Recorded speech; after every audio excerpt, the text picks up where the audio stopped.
曾经给过我支持的每位朋友。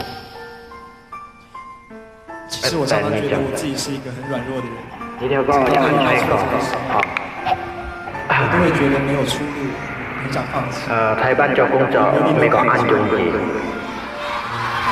Begitu juga kita ayah cho Thái Ban này cho ăn苦。真的是你们给了我一份责任还有力量，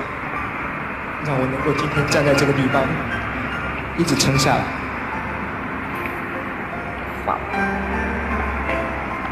希望我出国的时候，当你们遇到挫折，不要绝望，我永远会是你们最好的朋友。谢谢。Tôi nhìn thân trọng. Ôi nhìn buồn ngày giống hoa thôi nhìn nhìn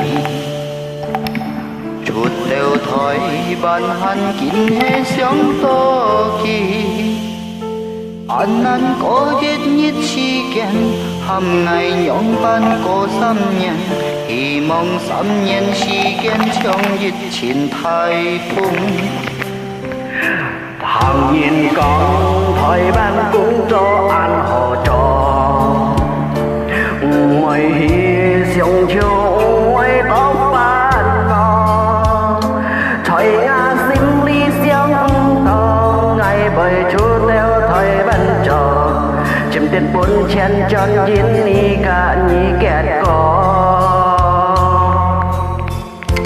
phát kỳ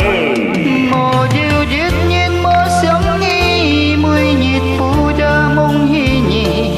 mùi cha lý bay ta thiên pha thằng nhà sáng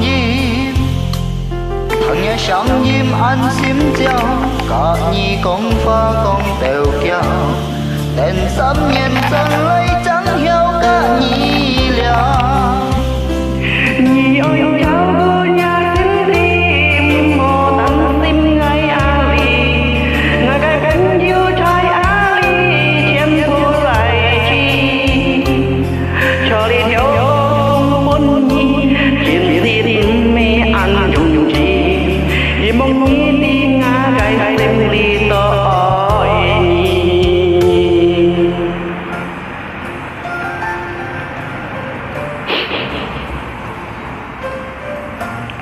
Thái Ban đi xin cung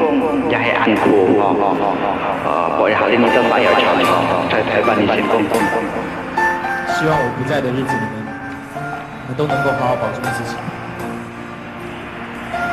让我回来一块。mồ diêu giết nhiên mơ sống nhi mùi nhiệt phù cha mong hi nhị mùi cha lý bay ta thiên pha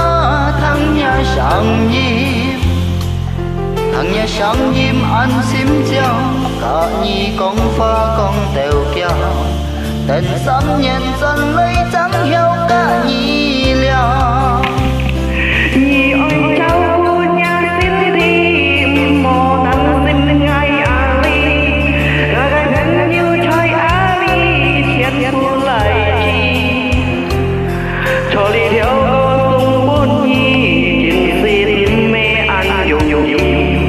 thì mong nhi đi ngã cái tim ly tội nhịp vừa chiến thu ly khói nhi sắm nhân chi kem dòng hàn nhi cú giấy cha hết này cho phải cô hát đi cảm ơn cha bên yêu